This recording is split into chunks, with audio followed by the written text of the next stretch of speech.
The new 2024 horror blockbuster, A Quiet Place 3, is finally here. Even a single breath can be fatal. It's so tense and suffocating, your fingers will go numb. Now, let's enter this terrifying, silent world together. To help everyone understand the full story, let's spend 2 minutes recapping the first two movies. This family never dared to wear shoes when they walked. They could only communicate using sign language. Even grabbing items had to be done with extreme care, terrified of making the slightest sound. The youngest son found a toy airplane in the supermarket. The father, instantly nervous, took out the batteries and threw them aside. His older sister, feeling sorry for him, gave the plane without batteries to her little brother, but she didn't notice him secretly take the batteries. On the way back, the father suddenly heard the toys sound from behind them. But it was too late. The youngest son was gone from their lives forever.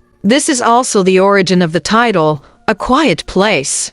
3 months ago, unknown creatures descended from the sky. Any life that made a sound was annihilated by the monsters. All of human society fell into silence. But later, the main family discovered that high-frequency sounds were the creature's weakness. A weakened creature could be killed easily. They shared this method with everyone. For the first time, humanity saw hope of eliminating the creatures. Now, sound was no longer a threat to humans, but a weapon to destroy the creatures. Alright, now let's get into the new story. New York was as bustling as ever. The average city noise level could reach 90 decibels. Meanwhile, in a suburban hospital, Sam, who has cancer, was chatting with a fellow patient. They agreed to go hang out in the city. Hearing she could get pizza, Sam agreed.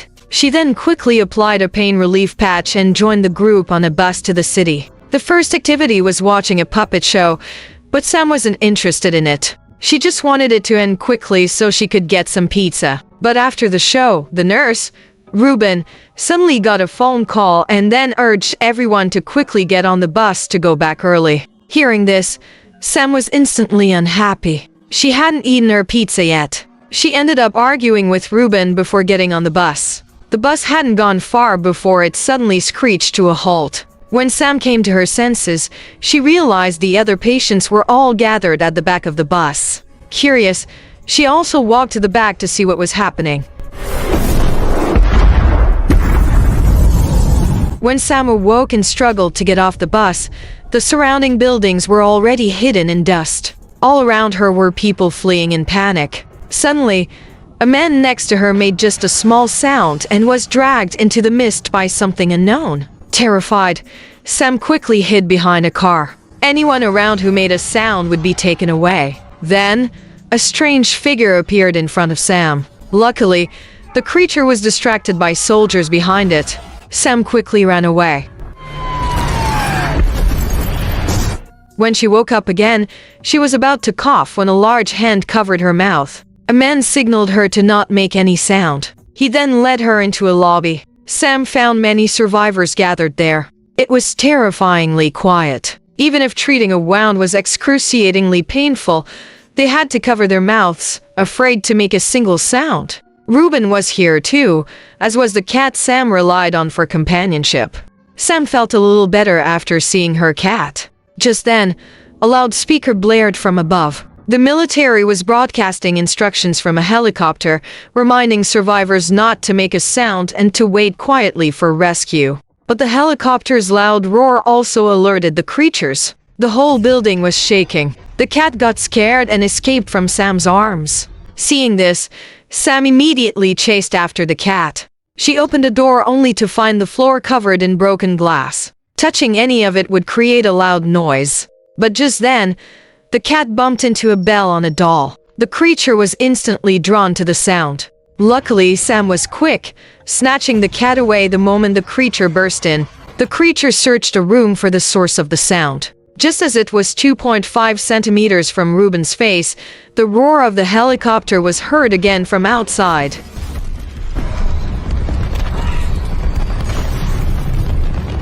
Back at the theater, Sam gently wiped the dust from her face with water. Her pain relief patch had completely worn off. Out in the hallway, a woman was listening to a radio broadcast, trying to learn the latest news. The broadcast mentioned that citizens were leaving the city via the main bridge. Suddenly, an explosion was heard over the radio. Then, the building also began to shake. The crowd hurried towards the rooftop. Sam fought through the pain to the rooftop, only to witness a scene of despair. The military had blown up all the bridges leading out of the city, preparing to contain the creatures on the island. A man, seeing this, fell into despair. He started crying out, and the other men quickly covered his mouth. But the man seemed to have lost his mind. The other men could only press harder, but accidentally killed him. The scene changes. Sam and Ruben are communicating using a notebook. Sam is already terminally ill. She doesn't want to be trapped here forever. So she tells Ruben she's going to leave, to go get some pizza. Suddenly, the theater plunged into darkness.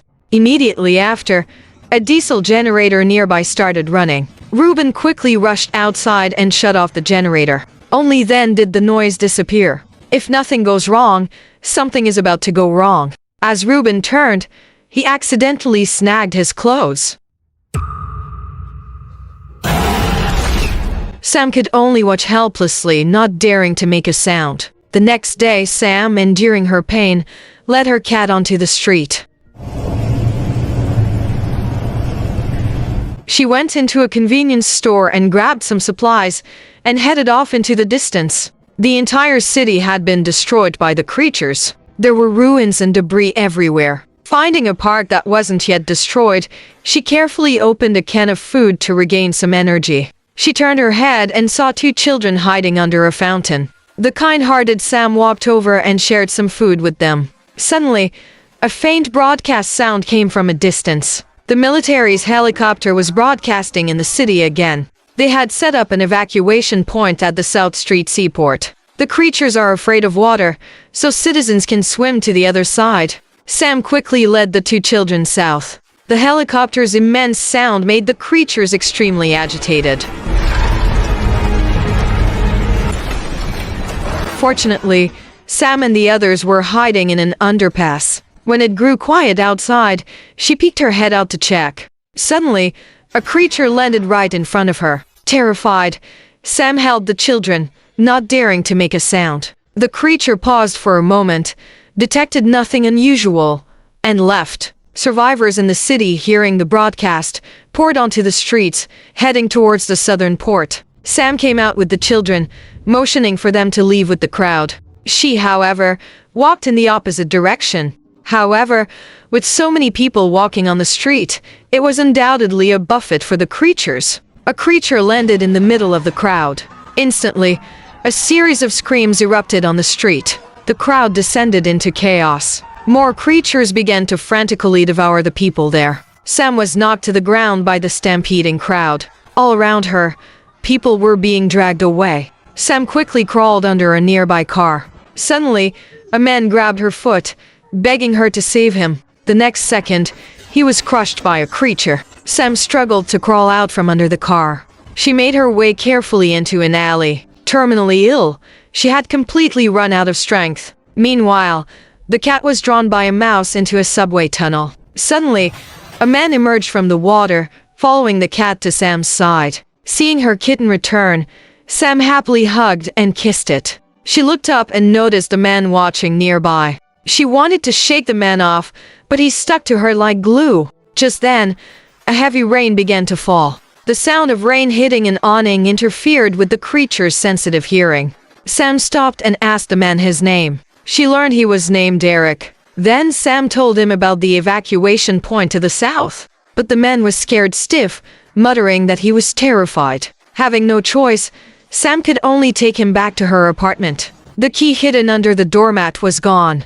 Sam told Eric to use the sound of thunder to kick the door open. Back home, Sam realized her pain relief patches were all used up. After everything that had happened, the two of them used the sound of thunder to vent their complex emotions. Early the next morning, while Eric was still asleep, Sam left quietly with her cat. The streets were now completely empty. The entire city had fallen into a deathly silence. Sam arrived at the entrance of a library, looking at the books with a sense of loss. But the cat's gaze was fixed on something behind her. Luckily, it was just Eric who had followed her. A speechless Sam got up to leave, but her body was too weak, so she had to lean on a nearby table. Accidentally, she pushed the books onto the floor. They heard an urgent sound nearby. The two of them bolted, trying to hide in the building, but the revolving door was jammed by a briefcase. Eric had no choice but to force the door open, which made a noise.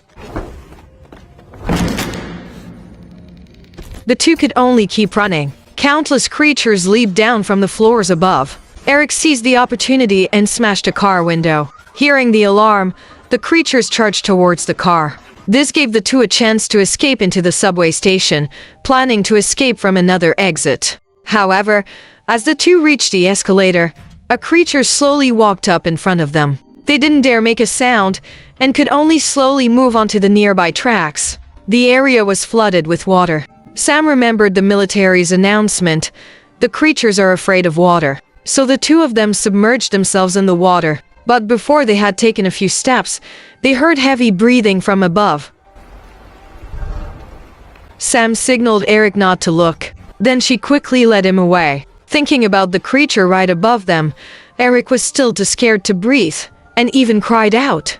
Although Sam stopped him in time, the sound still alerted the creature. Seeing this, the two fled quickly. The track ahead sloped downwards, and the rushing current swept both them and the creature into the water. The creature was indeed terrified of water. In a short while it drowned. Sam and Eric had narrowly escaped. Reaching the end of the waterway, they climbed into a church. Exhausted, Sam passed out. When she woke up, she would even throw up a sip of water. Without the help of her pain patches, Sam's body had reached its limit. Eric decided to go find pain patches for her. He arrived at a pharmacy, searching carefully inside. Suddenly, the cat jumped onto a counter, startling Eric. Fortunately, he successfully found the medicine he needed. But on the way back, the cat ran off into a construction site. After a moment of hesitation, Eric also followed. Suddenly, a sound was heard nearby, and Eric quickly hid in a corner.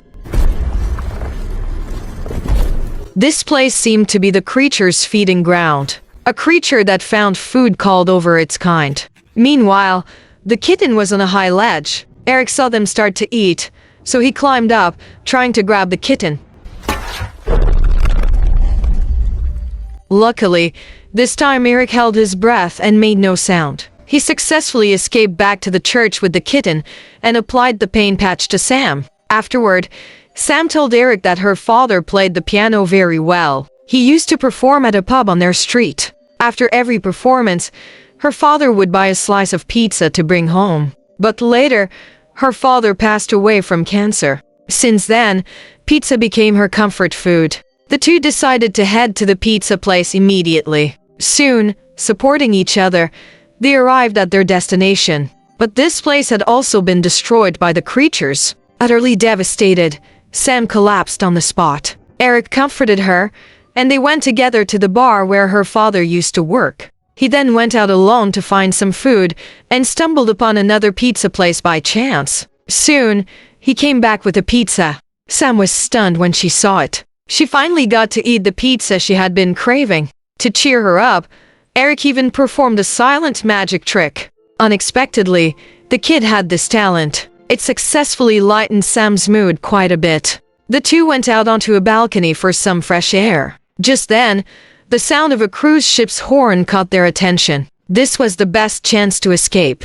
But Sam seemed unwilling to keep running. She took off her jacket and gave it to Eric. But the horn's sound also drew the creatures to the shore. Afraid of water, the creatures could only watch the humans helplessly from the shore. The two carefully went downstairs. At this moment, Sam entrusted the cat that had been with her for years to Eric. She wanted to use the little time she had left to buy Eric a chance to escape.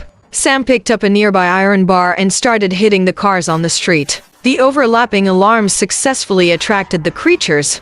Eric quickly got up and ran towards the pier. While passing through a wire fence, he accidentally kicked a can on the ground. Instantly, he drew the creature's attention again. At once, All the creatures changed direction and charged toward Eric.